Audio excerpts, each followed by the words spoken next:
On a démarré tout petit, avec une poignée de copains aussi qui avaient démarré ça.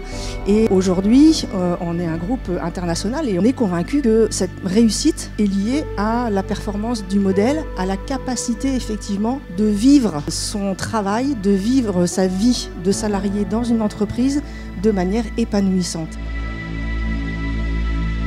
On a très vite érigé un principe qu'on a appelé l'exigence bienveillante. Alors exigence, c'est de dire, bon, on fait un métier difficile, il y a une vraie exigence de qualité, de délai, et ça c'est difficile, et il faut en être conscient, il faut l'affirmer. Mais autour de cette exigence, on met de la bienveillance, et par bienveillance, on entend également beaucoup de respect, d'information, de communication, d'entretien d'un vrai esprit start-up. Donc tout un ensemble un peu d'ingrédients qu'on met autour de ce principe d'exigence bienveillante et qui font qu'au bout d'un moment, ceux qui comprennent, et c'est la grande majorité, se sentent bien dans un métier qui pourtant est difficile.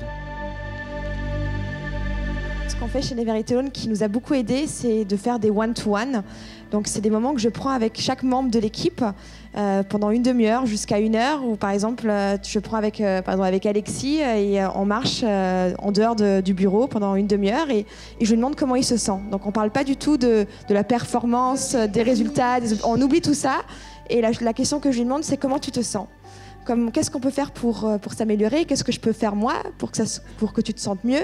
Donc c'est un échange, donc tu dois être ouvert de recevoir ce feedback, donc c'est pas facile, mais c'est grâce à ça qu'on a pu débloquer énormément de problèmes en demandant directement comment tu te sens et qu'est-ce qu'on peut faire pour que tu te sentes mieux.